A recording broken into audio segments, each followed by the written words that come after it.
Praise the Lord, everyone. Y'all a little quiet in here, but this is a homegoing service, and we come to celebrate my father. A lot of you didn't understand our relationship. We were father and daughter, but also my dad was like my brother. We had like a brother and sister relationship for years. When we would go out to eat, as y'all saw our daughter and daddy dates on Fridays, that's when daddy would eat and discuss business. He was always discussing business. He was always giving wisdom. We weren't just always just eating. He was imparting wisdom. There were times he was giving instructions.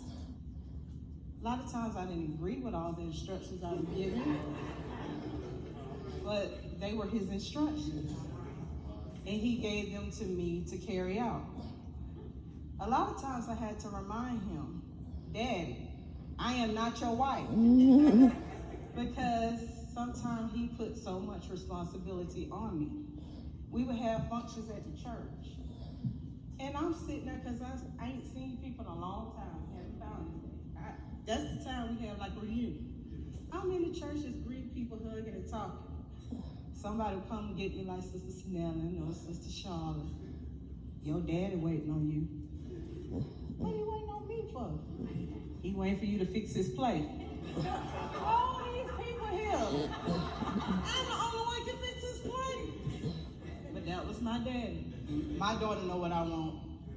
So when I became the caregiver 4 years ago, when he stopped driving at 92, and he gave my nephew his car, and he decided, I felt he stopped driving too soon, because Daddy still was a go-getter.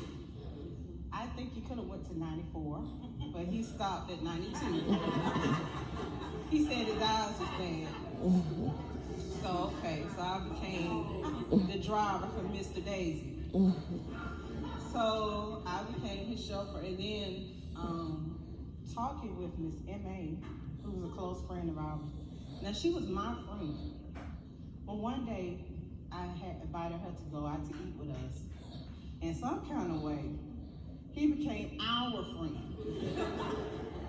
So when we would go on father and daughter dates on Fridays, Miss M.A. Didell would join us on Fridays, and she knew a lot of the things he discussed with me too, because she was there. And I just really appreciate my support system. My God sister has been a rock. I appreciate you. You've been strength. I appreciate you, Pastor Smith, for checking on me and coming over to the house. A lot of people don't know the people that were behind the scene doing things. Pastor Smith always came to the house and had prayer with my father. Her and Minister Cooper, I can't forget her. She always made sure my dad got to church and from home for church.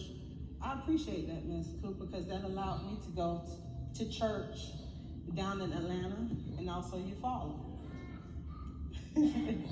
I appreciate you, Apostle Kell, because you saw something before it happened. And I was at your house one weekend, because when I would come down, I would stay over, so I wouldn't have to go back and forth. And we were sitting in your kitchen, a few of the people that serve you. And that night, you start imparting wisdom into the people that serve you. And you looked at me, and you said, Sue, well, you call me Mary. She said, your assignment right now is to take care of your dad. She said, she didn't tell me he was going to have a stroke. She didn't tell me none of that. She told me this a month before he had the stroke. She said, your assignment right now is to take care of your dad. Don't come down this road no more. We gonna be all right. She said, but I see, the Lord said, your assignment right now is to take care of your dad. She saw, I don't know the whole extent, but she saw something was getting ready to happen. Superintendent Weaver, he would come to the house, have prayer with my dad, check on my dad, put his shave thing together, because my dad would take it apart. Y'all that shave know what I'm talking about. He had his shave equipment, and Dad would take it apart to clean it. Well, when he took it apart, I didn't know how to put it back together. And he couldn't see how to put it back together either. So I would take it in a Ziploc bag, to church, to Superintendent Weaver. I said, can you put this back together for my dad? And he would put it back together for my dad. So the last time he came to the house and saw my father, he said, Deacon Roffe, if you want me to shave you, I'll shave your face for you and clean your face up for you. He said, thank you.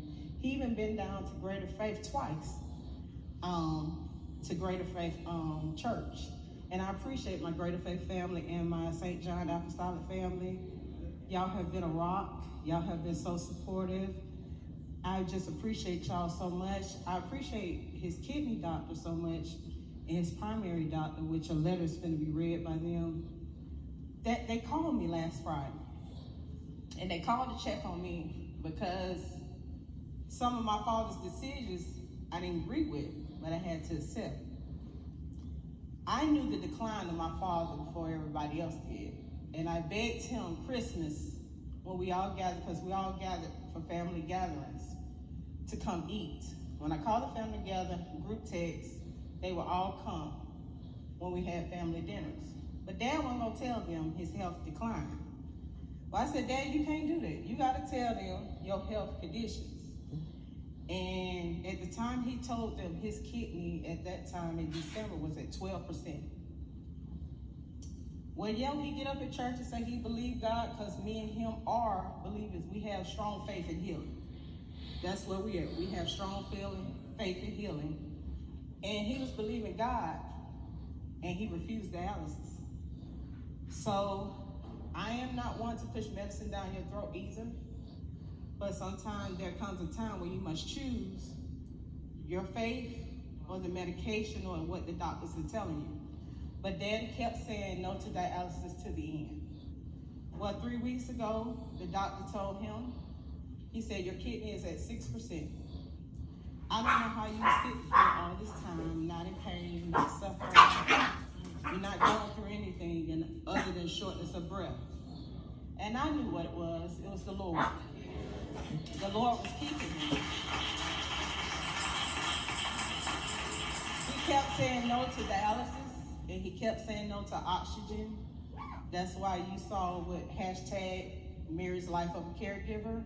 If you click on that, you'll see our whole story of my time taking care of him. I actually became a VA caregiver, certified, because people, I was just taking care of Dad just to take care of him because it's my dad. But people start telling me, you know, they'll take care of you too for taking care of your dad. And so they did the last 2 years of me taking care of him, and I appreciate that. I appreciate the hassles for taking him in the center. A lot of people didn't know. He took them as daughter and son. He had a lot of personal talks with them. They knew what he was planning. A lot of the family didn't know, but he was preparing certain ones for his exit. There are certain conversations he had with certain people that was warning us of his exit. And so when it came, I knew what to start doing because I had the instructions of my father to carry them out. So if you don't understand what went on, if you don't understand what happened, I followed the instructions of my father. He was a strong man. Certain things he didn't want to be seen as. Certain things he didn't want to be seen in a certain condition in his body. He was still a military man. No matter what he went through, he was a military man. And that's certain things in order that he said do, and I did. If you don't understand it, I'm sorry, but I must do what my dad told me to do. The first time he told me no resuscitation, I cried in the ER the first time I heard him say that. He said, I don't want to be a vegetable and I don't want them to prolong my life. Let me go. The first time he said it, because he was always strong enough to speak for himself, I started crying because I wasn't ready for that. And I'm glad the Lord didn't let it happen the first time he said it. And I'm glad the Lord gave us all this time. And I just appreciate all of you that are here to celebrate my dad. Keep us in prayer. Keep the family in prayer. prayer and just keep that we stay together and we grow in the Lord and we remember our teaching and that we continue to hold up what they have taught us and continue to stay together. I appreciate all the ones, a lot of you gave me, Mother Dixon, I don't know if you're here, I can't see you, but I appreciate you for giving me so much advice on how to take care of my dad. A lot of things, Mary Love's Kitchen came from that. I started studying food. I changed my dad's diet. There's a lot of things I did that came from Mary's Love Kitchen because of my father. A lot of things, if you have a condition, it can prolong your life if you change your eating habits. And that's what I had to do since he wasn't going to take a lot of things that were asking him to do. I had to just do it from his intake. And before it was over, I told him I need a certified degree in nursing because I done learned a lot just taking care of my father. And I just want to say this last thing before I sit down.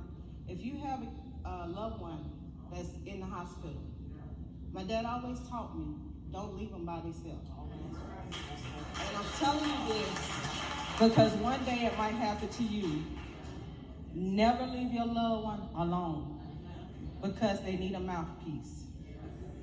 And I remember 3 years ago in Martin Army when I took him to the ER when COVID first came out, and I took my dad to the ER and they separated us.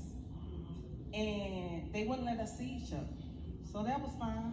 I didn't go nowhere. I stayed in the ER. The lady said, well, you shouldn't stay here. You should go home. I didn't go nowhere. She said, well, you go get sick if you stay in the ER. So I went outside and I came in every hour. I said, is my dad okay? She said, yeah, he all right. You need to go home. I didn't go home. I stayed to 12 midnight. Then finally the lady said, she's been so nice and she's been so kind. And she just came in every hour to ask about her dad. Let her go back there with her dad. And the one lady said, no, that's against rules. It's like, she's been nice and she's not going home. Let her back there. And from that point on, they let me stay with my dad the whole time he was there until the weekend. Then something happened, and I really believe they was going to use my dad as a test, elderly person, for COVID-19. They took everybody off that floor. I called these two, crying, because I needed prayer and wisdom what to do. They said, it's going to be all right. They prayed with me, and a man came through, and he saw I wasn't gone. And he went back and told him, she ain't gone, she's still here. So I came back to the floor and I started asking for the doctors and the nurses, what's going on? Why do you have my dad in ICU on lockdown? And he was supposed to come home today. And nobody can answer no questions. So I always kept my folder with all his medical records with me and everything. I started asking questions, telling his case, what's going on. And I started asking questions, and I was asking so many questions that they were like, ooh, we might need to let him go because she's gonna cause some trouble. So I went home and I kept praying and they were praying with me. By the next day, that Saturday, they called me and said, Miss Roffe, you come pick your dad up, you can bring him home. And what I'm saying is don't leave the loved one alone because during that time, a lot of people lost their loved ones because they just let it go. A lot of people were gone because they just let it go. If your loved one get in the hospital, don't leave them. Someone please stay to them in the end, okay? And be their mouthpiece. Thank you, and I love you.